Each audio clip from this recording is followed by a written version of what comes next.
Hello, and welcome to another episode of the Roll Y Show, the place where we talk about tabletop RPGs and other stuff related to it.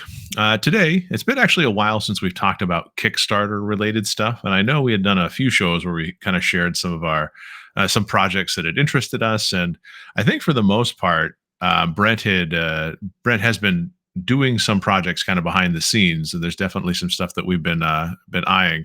But not until recently, I think that I had found one that I was super passionate about. So I'm going to I wanted these guys to talk about it with me because I was so excited about it. Because very rarely do I get like super duper excited about Kickstarters. Maybe I don't know. I backed like it. never, because you usually don't back them.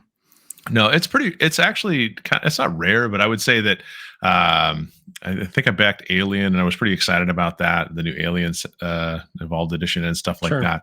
But I don't know what it is about right now, but it seems like there's a lot of very prominent tabletop role-playing games that are very either from Japan coming over or obviously Fabula Ultima, a game that is, I think, one of the first games that we actually did I think that was our first actual play that we recorded for the show or the channel, right? Wasn't Fabula Ultimate? I think it was. Yeah, so timing wise, I'm about to be drained of a lot of money is all I can really say, because right now what's active and the one that we're going to be highlighting today is a game called Where's Blade, and that is a sword, sorceries, and mecha game. And then for people that are paying attention, Fabula Ultima is putting out their bestiary as well as doing kind of some collector's hardback editions in the next couple of weeks. So I have no idea how much money that's going to cost because that's also going to involve art by Yoshitaka Amano, the person who did, for people that like Final Fantasy, a lot of that old Japanese Final Fantasy watercolor art and stuff. You guys know that stuff, or you guys familiar with that one? I'm familiar with it. I mean, I've seen it. Familiar. I'm not quite as a fan as you are, but I have seen it and I'm aware of it. Gotcha. And then of course, coming in 2026, another really prominent Japanese RPG is getting localized into English. It's called Sword World. And it's my understanding that and this is I actually was doing a little bit of reflecting as I was typing my credit card number into Kickstarter and being like, why haven't we really explored games in Japan, or why hasn't there been much more penetration back and forth? I'm not really sure, but it feels like, they have their games. Not a lot of them made it over here. We've obviously seen some, like Ryutama made it over here. Do you guys remember? You guys know that one? Have you ever heard of it? No. I feel like maybe I know a little bit more about these. And it's actually just a book I picked up when I was... as the person that's been to Japan, you probably do more about things from Japan than we do. Yes. Maybe just a tiny bit. But here's what's funny about it. When I was in Japan, I didn't talk to anybody about role-playing or anything like that. And this was like dozens of years ago. Like at this point, I was a young pup, barely in my early 20s. But when I went there, I wasn't like, hey, I got to go find a D&D or RPG group. I don't even know how I would have approached that conversation. Been like, hey, is there a gaming group where we get around and throw dice? Well, I think the time frame, it would have been just as hard as it was here at the time, which, except you're also foreign. So it would probably be a little weird. You're probably right. It probably would be more difficult. Maybe. So I think there's been a few games that have been translated, like Golden Sky Stories. We actually talked about that one a while back as well. We did, because a friend had expressed interest in it. But it's interesting to see some of these more name brand stuff, and especially when companies like Lion Wing Publishing, the one that's putting together the Kickstarter for Where's Blade, seems like they're trying to localize a lot more JRPGs into English. So was Golden Sky Stories a translation, or was it? Is that an American? I thought that's an American game. Was it? Yeah, I don't think so. I thought it was an American game, kind of emulating that stuff. I didn't think it was a translation. I could be wrong, but Golden Sky Stories is a role-playing game from Japan by Ryu Kamiya. Oh, okay. There you go. Yeah, the game players take on the role of Henge, and which are little animals, and they play non-violent scenarios. Because that was definitely a big part of the game, was no violence. Right. I think one thing that probably helped this new trend of games being translated over into English was probably Avalon, the French game. That was that had a pretty big Kickstarter when it came out. And so I wonder if that's kind of led people to believe that they may be able to do more translating existing IPs over. Maybe. Well, and Dragon's Bane, I guess, because that was originally in Swedish, I think. Yeah, Dreknar, whatever it was. Yeah, so I don't know what it is. I'm excited for it, and obviously I picked up Dragon's Bane. It's on my shelf, so it's not like I'm not going to in English, purchase these things. Not in English, not in Swedish. That would have been more impressive if it was in Swedish. I agree. I'm just saying.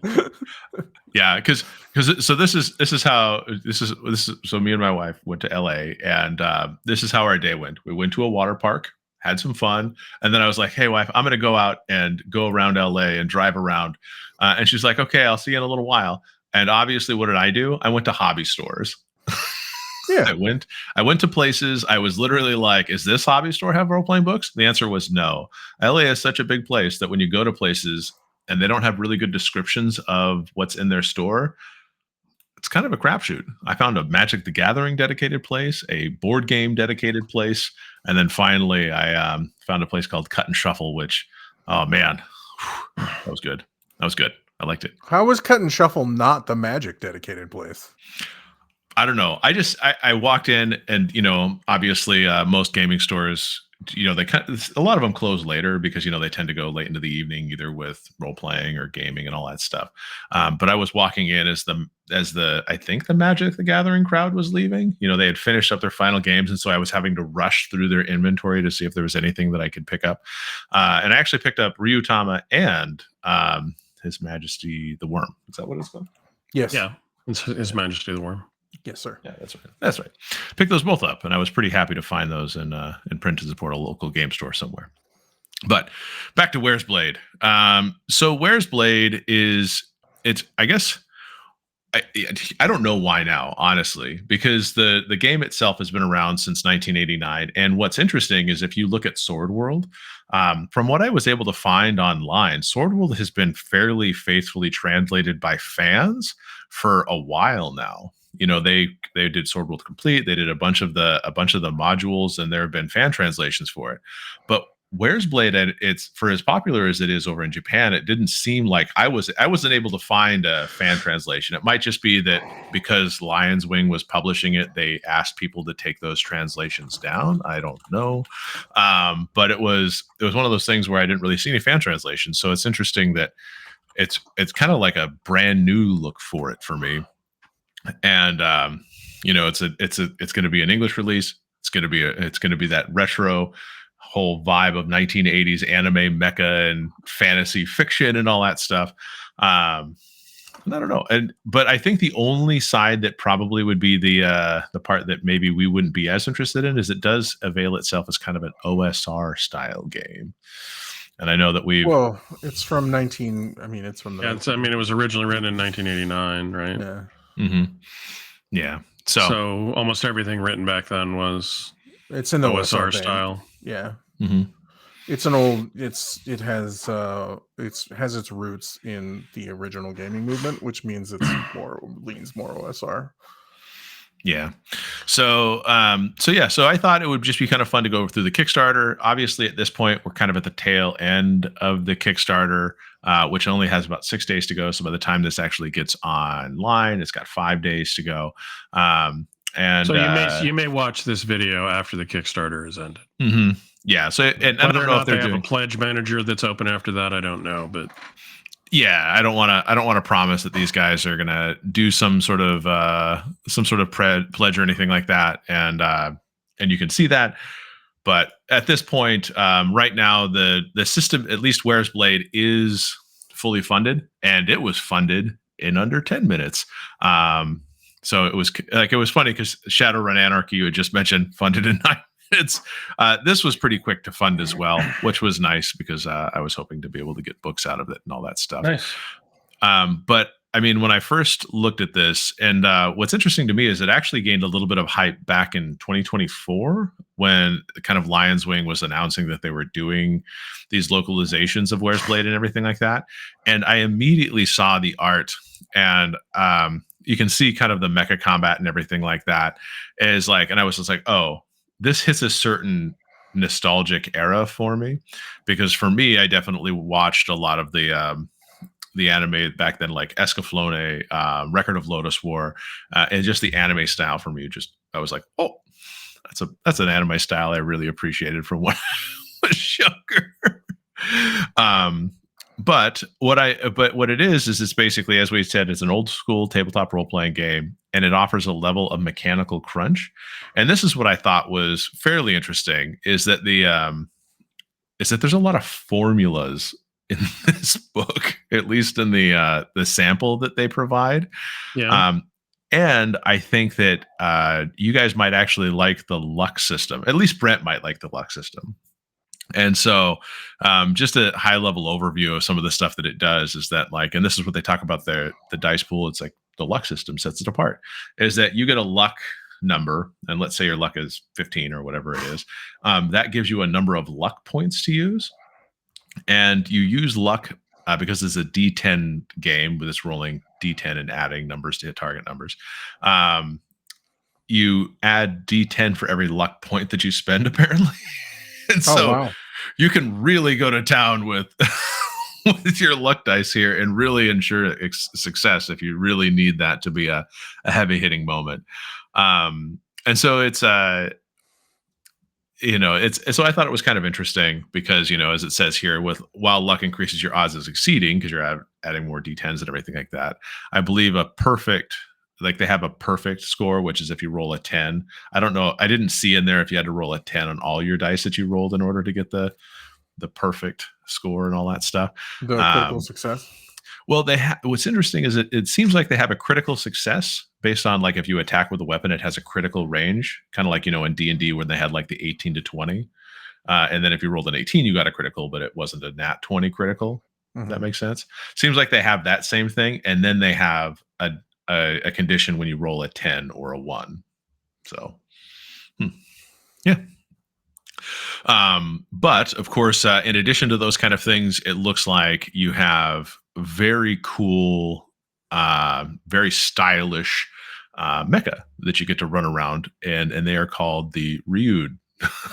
And these Ryud are powered by ancient, esoteric magics that only a certain number of people know how to control.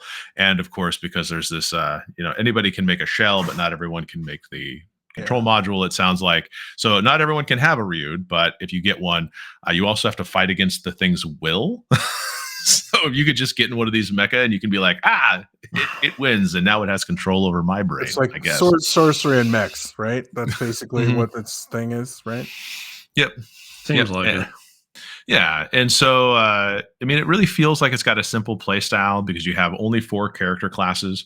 You have your warriors, your word casters, your spiritualists, then you have tradesmen, which are like literally your tradesfolk or every other profession. Like a tradesfolk can be a thief, or it can be a doctor, and all this kind of stuff. So I'm really curious to see how that's going to play out in terms of, mechanically establishing all these things, because the warrior, basically, you're a warrior, you get +1 to your damage. Well, yeah, it's that OSR where that small increments matter quite a bit. Yeah.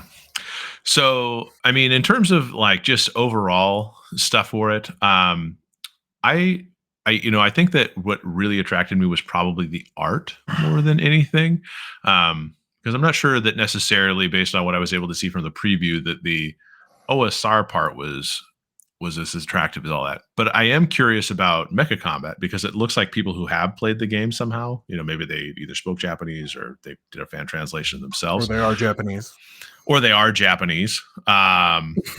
not forget that part. They seem to like how the mech combat played out. So if you're looking for something, instead of getting into the super heavy tactical rules of Lancer, this might be a way to play a mech game that it could be. allows you to play with mechs without forcing my friends to learn Lancer, which that is a hefty tome. Not gonna lie. Lancer is a very tactical game, from what I understand. So yeah. So I'd say that as you go through, the system also takes place in the world of Ahan, which is kind of its own land and setting and everything like that they have fleshed out in the books. And it's got empires, city states, and it's kind of like your typical fantasy setting. The one thing I did find was funny, except it has mechs. Except it has mechs.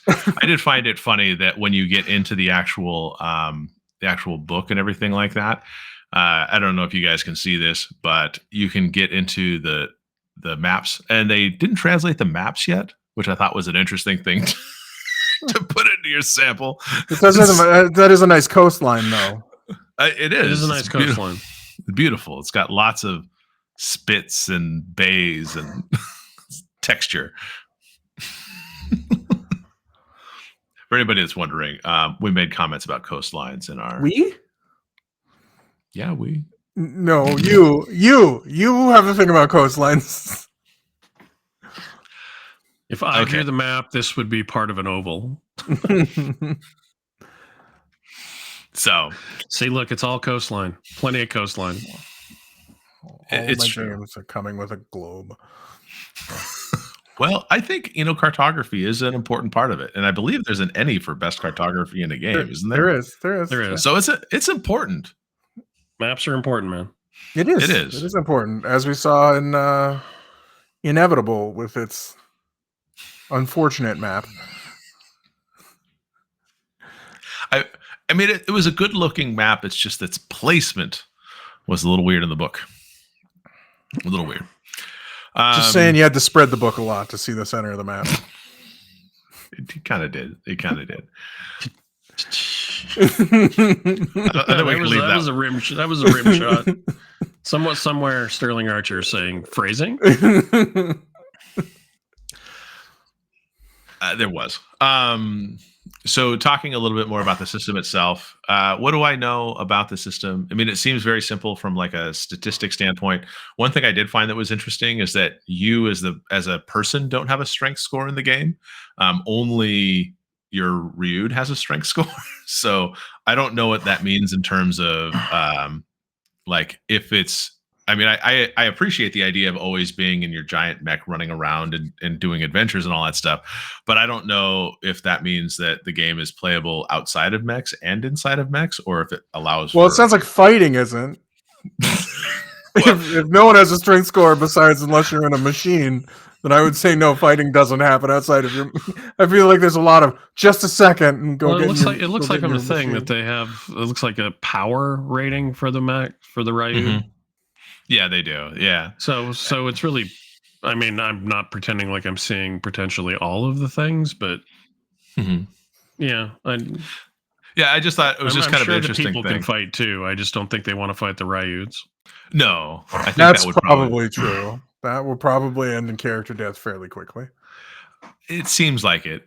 And then the other thing that I thought was interesting is that the magic system is that basically you have kind of your spiritualists and everything like that. They have kind of a more divine inspiration for their sorcerer or their casting and all that stuff. And then you have like word casting and things like numinism. So there's kind of a weird play on different sources of power in the game that I thought was neat. And I never really thought about this, but Numenera, I guess, is like the era of divinity, or the internal divinity, whatever that is. But it's like I never really even considered that numinism was like an old translation of either Roman or something like, or Latin or something like that, and that it actually carried a meaning. Oh, you mean the word, not the game? No, not the word. Like because I had never considered that was an actual word until they were like, oh, you can be a numinist in this, and I was like, a numinist? Yeah. Do I play Numenera as a numinist? I don't know. Maybe. I don't know. Maybe. But each of them, what I found was interesting is the magic itself carries like stakes in how they cast it, and I'm not sure if this would be something that'll be a pleasure to play in terms of playing and all that kind of stuff or not.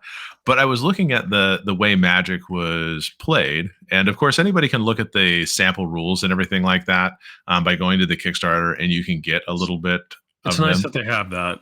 It's Yeah, nice. that is nice. It's and it looks like it's a little bit more than you'd see in your average quick start. Yeah, and so you Wow. can see that is amazing. but this is a sample. I don't know if you'd be able to play the game super well with this. The formula that you go back up. What was that formula for? Oh, so in the event of a critical hit, damage is calculated as followed: brackets damage dealt equals parentheses brackets damage value roll times number of dice rolled in BN roll plus 1 minus brackets target total absorption for current segment. That seems straightforward, dude. There isn't even that's some real GURP shit there. There really isn't. Yeah, there isn't really any variables. You just got to fill in the blanks. That's like a math. There's double brackets at one point in that formula. They just want to make sure you get the order of operations right. No one knows the order of operations in America. Some people do. Just post something on the internet with the order of operations wrong, and most of them will get it wrong from what I've seen of those posts. Yes, no, a lot of people will get it wrong and insist that they're 100% correct. I feel like there's people are going to be playing a completely different game sometimes with this game than other people. They might be. I was doing 40,000 damage a hit. I was doing 0.4 damage per hit. Well, yeah. Can you double check your matricy? I think you're. Does a copy of wrong. Are they going to send a copy of PEMDAS with this? Yes, I'm not sure. So. I hope so. But that's what I was talking about. Is that it seems like it has a certain amount of crunch that plays throughout this various thing because you have that's crunchy, man. That's wow. That's definitely grape nuts level crunch. That's interesting because most publishing companies now try to take as much of that out as possible. Yeah, and truthfully, like I think that in terms of what they are doing with the translation, I think they're probably going to try to translate it, but kind of clarify parts in the translation to make some sense of it. Yeah, like these formulas and stuff like that aren't going to necessarily be what I think they're going to worry about clarifying, but I think it's going to be some of the other binding role. Apparently. Yeah. So I just wanted to show you this because I thought this was interesting because it talks about like this is how using word casting technique works. And so to use a word casting technique, a word caster must have at least one wearstone, which is kind of the stuff we were talking about earlier, special MacGuffin. And they follow these steps. They choose a technique to perform. Then they make a binding roll against difficulty equal to the level of the technique. Then they take mental. Then they take mental damage. Which I'm sure there's a formula for. And it will be suffered for a number of segments. Segments are the 2-second rounds that they use for combat, indicated by the technique's binding time. If a binding roll is failed, the technique ends immediately and may be reattempted, but the process begins at step 1. And if the binding roll succeeds, the technique is activated, and the INDN roll of the segment for the final binding roll determines when the technique may be used. On an INDN roll of 9 or higher, the technique may be used the same segment. But an INDN roll of 8 or less, the technique will come into effect the next segment. So there's formulas and word problems. Yes. Mm-hmm. Yeah. So determine at least they don't involve trains, Brent. There's your formula. It's true. Come on, you got the base AGI plus the total motorcycles armor and trains. They don't involve motorcycles. Plus the word casting skill level. Like, come on. That's A plus B plus C. That's pretty easy. We got this. Yeah. And what's interesting is that they have mental damage from word casting because it takes mental strength. And there is kind of a mental track as well as a physical track and all those kind of things. But based on what gate you're using, and gates are, it's kind of like the schools of Magic and D&D. You have opposing gates and everything like that. And then you can have a technique explosion, which is if your binding roll ends in a total failure, which is a 1, or it fails just before it finishes. I feel like that should be the name of the role-playing game. Technique explosion. Maybe. TE for short. Yeah. Yeah. And obviously, like I said, they go into detail with each of these different components and everything like that. And like pneumatic arts, they're channeling life energies, and you can do things like go back up. Distance. Oh, Distance in what? distance in lights. Liets. Liets? What? Distance in Liets rounded down. Okay, so liets are a unit of measurement in the game that ultimately translate to meters, and they're very nice in other parts to tell you the number of meters. I see, as you can tell here, thrown 2 liets, approximately 8 meters. Wait, no, so that would make 1 liet 4 meters. Yeah. Yes. Okay.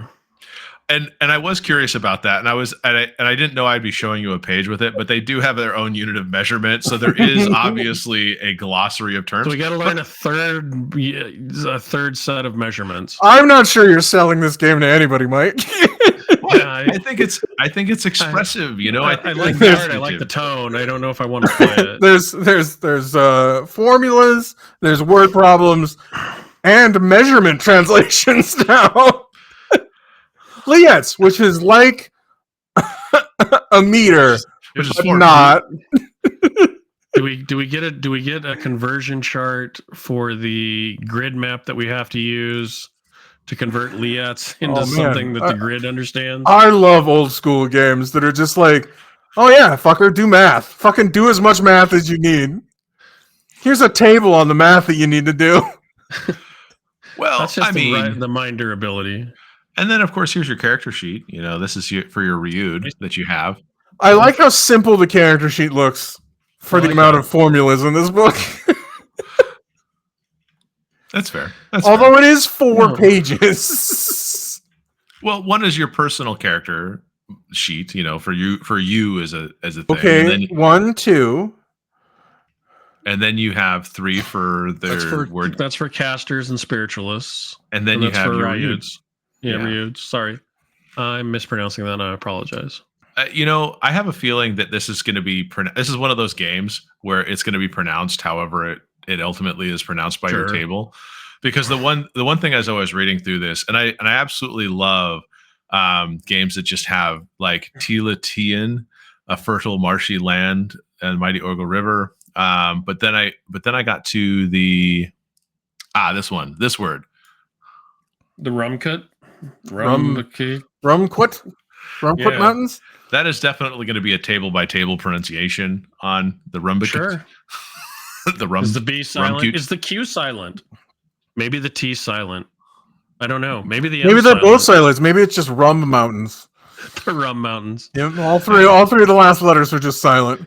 I have played at tables, believe it or not, where if the word was complicated, it was shortened to 4 or 5 letters. Oh, I do that all the time. I do that all the time.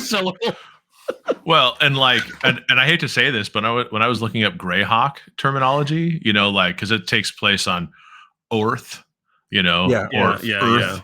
And I looked it up, and there were people who were just like, pronounce whatever the fuck you want to pronounce it, man. Like, we don't care. Yeah, doesn't matter. It's your table. Yeah. Well, again, like I said, the funny part about role playing games is I bet every table in America before the internet pronounced that word wrong, pronounced that word differently. So, yeah, because they were like, Earth, because I think it was supposed to be kind of a heavy Earth sound going into it. Was approximation. I would just call it Bob. You would. Planet Bob. But I mean, I don't know what it is. As I was scrolling through this, I love all the artwork that it has. It definitely has very nostalgic anime art. No, yeah, no. There's a lot to like. I know we've been having a lot of fun looking at the Kickstarter, but like there is a market for this, and there is an audience for this. Oh yeah, there'll be people that love this game. Yeah. Well, and maybe I'll love it. I think if it's not I was hard, including you in the audience, Mike. You're definitely in the audience. Brent and I are more on the fringe on this one. It's definitely a Venn diagram, Mike, for you, and this definitely is in the center section somewhere. Yeah, this hits like 5 or 6 of your proclivities. Yeah, proclivities. Well, I mean, and it's interesting to me because a lot of these games that I'm seeing now that are independent games that I'm either stumbling upon or liking, when there's that inspired by or like has influences from or reminds you of, and it hits all of my favorite things from my youth, like stuff from Studio Ghibli, like Nausicaa Valley of the Wind, when we looked at Cloud Empress, I was like, oh, I would love to play in a game that takes place in a post-apocalyptic world with horrible bugs and humanity on the fringe, but also humanity still hasn't learned any lessons. Right. You What know? what is Escaflowne? Escaflowne. Some people might call it Escaflowne. I don't know, Escaflowne.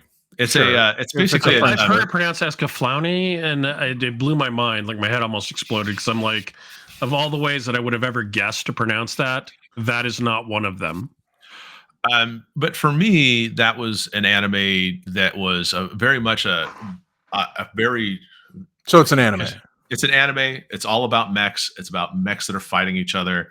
A lot of good things. And it's another anime where a girl is drawn in from our world into a fantasy world and all this conflict and everything like that. And record of the Lotus War. Lotus War, is that the same sort of thing? An anime, mech anime? It is not a mech anime, actually. It is. What's cool about it is that Record of Lotus War is kind of like the old school fantasy. It's pretty much your equivalent. When Margaret Weiss and Tracy Hickman did that Dragons of Whatever series that was based off an RPG game, like Record of Lotus War was basically the same thing, but I think it was Sword World that was kind of the basis for it. Oh, okay. The anime, and so it's very much like there's a party of people. There's a mage, a cleric, a fighter, a kind of a jack of all trades elf, and it is it was an amazing anime from when I was a younger kid. That was very much fantastical. They were going through dungeons and stuff, and yeah. There's that Venn diagram again. Yep. So pretty much when they're like fans of this, and fans of this, I'm that guy in the center. So they pretty much. Yeah, there's check marks there. So yeah. Yeah. And honestly, for as much as we've played games, I don't really think we've had an opportunity to play a mech, where you pilot giant mechs RPG. I think it's been so long since I've done that. Most of the mech games that I have seen or that people have talked to me about leave Crunchy in the dust. Like they go into the super crunch, they're way on the fringe. So you have to be super into it. And, there's 47 pages in the book on turning. Yeah. It's a 500-page book. There's a lot of miniature components to a lot of those types of games. Yeah. And so it doesn't I don't think it gets played that often. Personally, I'm more than willing to play this game, but this isn't usually my cup of tea. And that's fair. Honestly, the reason why, so Battletech back in the day, I don't know if you guys played much Battletech. Tried once. I did not play Battletech at all. I know about it, and I knew a lot about it for a while, but I never played it. So I love giant mechs. I love kaiju and I love giant mechs. So suing. But when I used to play miniatures games with my local club in when I was in Helena, that was some people brought in Battletech, and I could only afford one expensive hobby at that age. I couldn't afford more, so they would they would let me borrow some figs and stuff like that, and we would have teams of people playing and everything. And it was always so complicated because you had heat sinks that you had to use, you had to turn and swivel and all this kind of stuff. And it wasn't really a role playing thing; it was all tactical, gaming effect. It was a war game. Yes. For being honest, it was 100%. It was a war game. Yeah, and 100%. And so, I've played those kind of games, but I've never really played an RPG that I've got to jump into a mech and play. Now, there have been games that had character classes that had mech-like components. Sure. You mean Rifts? Yes. And a Glitter Boy is a mech in a way, but most people just sell the Glitter Boy right after they get started. Well, that is what people talk about. But no, a Glitter Boy is 100% a mech. That is correct. Yeah. So, I did play some Rifts and everything like that, but I think that I don't think Rifts necessarily drew a ton of people because of its system, maybe, or I don't know. Rifts got played a lot, but it's not a mecha game. It's not it's not specific to the genre. It's a game that puts every genre in a blender and then poops out the game that it is. With mega damage. Yeah. Do you want system bloat? Rifts is the system for you. Rifts is made of system bloat. Rifts is the embodiment of system bloat, I think. Yeah. As soon as that new book comes out and your GM is going to be introducing something from it, it's like, yep, that thing's going to be unkillable. Uh-oh. Vampires? Oh, there's a whole book on vampires. Yeah, it was pretty good. I don't know. I enjoyed when I played Rifts, but whatever. So you are definitely going to back Where's Blade, Mike, or you're still deciding? I've already at least told them where my credit card information is so they can plunder it at some random time in the future. He's already dollied up. Okay.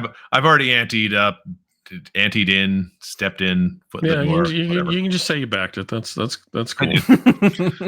Yeah. And so what I think I would be curious about is that when this actually comes to be, because really what I think is going to happen is that I'm going to back this. I'm going to, get into the couch cushions and back the Fabula Ultima stuff. And then in 2026, I'm going to back Sword World. But the one thing I noticed that they didn't have for this is that even though this sample gave you a lot of information about the game and inhabitants or I should say at least gave you a teaser for most of this stuff. It didn't really give you like a scenario to try. Whereas right now, even though the Kickstarter hasn't started for Sword World, they actually have a solo play scenario to learn the rules, and they have a quick scenario to play with your friends. So kind of in anticipation and to kind of build the hype. And I might make you guys do that before the Kickstarter for Sword World comes out, just so I can know how many couches I need to plunder for change. Something small. Yeah, I'd do that. I think that was without said that we were going to commit to something that we're going to forget about by the time you get this game. Maybe. I don't know, but this one go ahead. I was going to say this one has a different tiers and everything like that. They are putting in a new scenario at this next stretch goal. I think they actually already hit that, didn't they? Sorry for the rapid scrolling. Yep, they did. So as part of this, you're going to be getting, you can get the game hardcover, kind of however you decide to do it. I really liked the slipcase and the edition here, so I got that level. But there is something called the Plunder of Lisgard scenario, and I think that the Lion's Wing Publishing has already have put up an actual play for that scenario. So I think in some ways a lot of the localization is already done. So I'm wondering, I'm wondering, or at least I'm curious about if it's not going to be a lot more like a Free League Kickstarter, where they're not promising sometime in the future that the Kickstarter is going to be fulfilled, but they actually already have something that they're finishing up and going to turn out. Because do, and if anybody cares to listen to this from Lions Wing Publishing, I did read some of the stuff, and I think that there are some areas that could be improved in terms of just descriptively, like the difficulty of something is based on the difficulty of the difficulty. And it's like, what? I don't think I'm following exactly what, the game has some crunch to it, but some of the descriptions could still be cleaned up a little bit. Obviously I don't have a full list of those, but there was I think it was something. But even Free League games usually take about a year. So do they? Yeah. Coriolis Greater Dark took about a year. For example, we didn't get the books for maybe it wasn't a full year, but it was at least 9-10 months. Maybe. But still faster than, because we backed Draw Steel in 2022, 2023, and we're just finally getting that this part of the year, and then of course DC 20 still. But both of those were writing the rules as they were doing that, and they kind of had an early beta out or an alpha out in one of the cases. It takes time to iterate on that, but where this is something that was published and the real work is translation, and I'm not saying that's tough work, but it's not quite as much as creating the system whole cloth and having to play test it and stuff. They may want people to play test the translated rules, right? But what I'm saying, is, because I know you don't back Kickstarters as often, Mike, a year is not unheard of for a Kickstarter to arrive.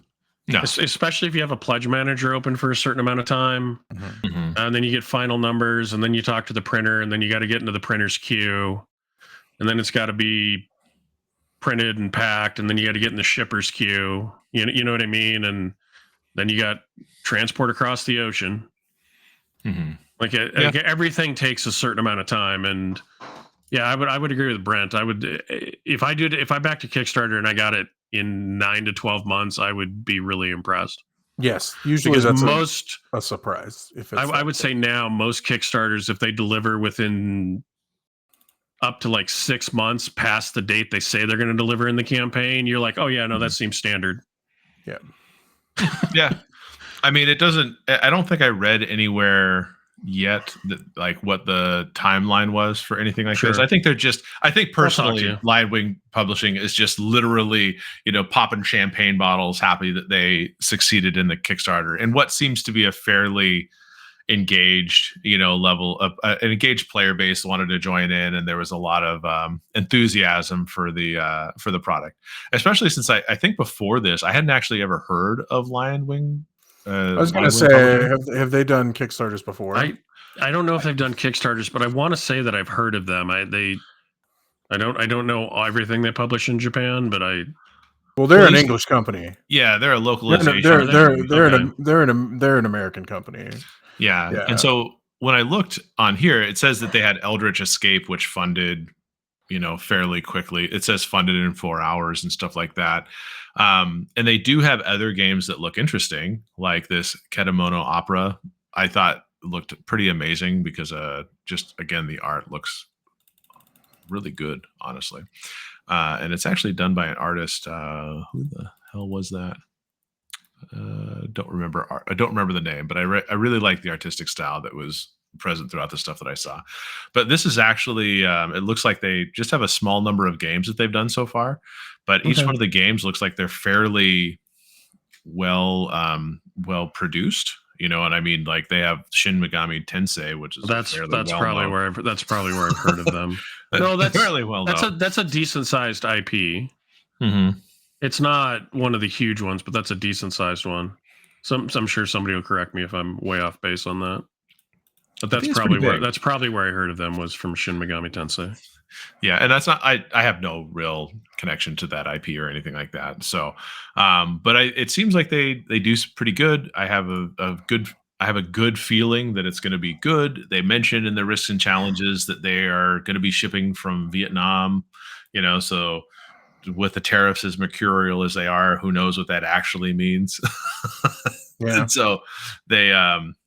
But where was the time? I don't think I actually saw. They talked that they've given themselves a long tail timeline, meaning they've built in some pad, but they'll communicate if they fall behind it, if something happens. But I would imagine at some point after it, you'll hear stuff.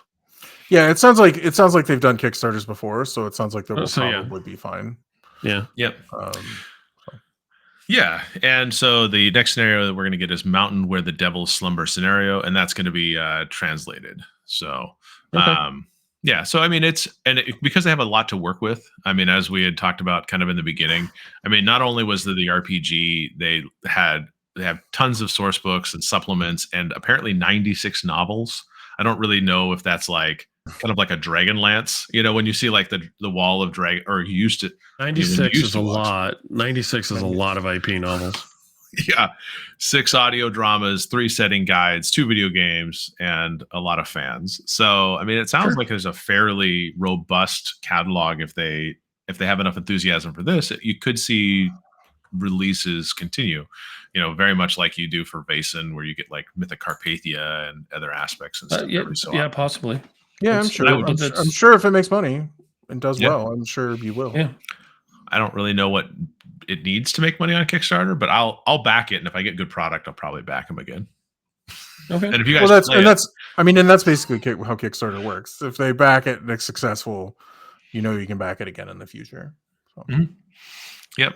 And so, in honor of backing this, I started watching some old school animes and stuff like that. Man, it's so funny because this there's this style of thing where you saw those Ryud were very detailed and everything like that. But in that exact same era of time, you had the very blocky robots and shit too. You know, the ones that were like shoulder pads were just rectangles and Mhm. and you know, and all that. It's just like how do you have these two very distinct things? I don't know. I don't know. I like anime. It's just fun to watch some of those old ones and stuff like that. Oh, awesome. So Yeah. I'm excited about Where's Blade. I probably talked your guys' ears off, but that's okay. I'll do it again for Fabula Ultima and Sword World 2. So apologize in advance. I don't think there's anything to apologize about. Yeah. Yeah. And if anybody has played Where's Blade themselves, and maybe they played a fan translation or just played it in any capacity, let us know. I mean, I'm really curious what, you know, a sword and sorcery and mecha game looks like, especially one that's been kind of an OG. Or if you know where there is a fans translation, since you said you couldn't find one, right? Yeah, I mean, I wasn't looking too hard, but I looked to see if there's anything on Reddit. And But if somebody knows where one is, yeah, since we'll see. But yeah, so let us know.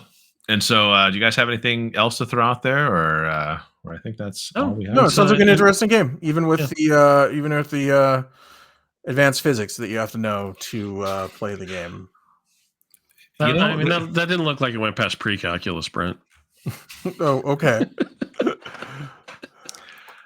I don't know how you navigate the Ryuds. That they might make it Right.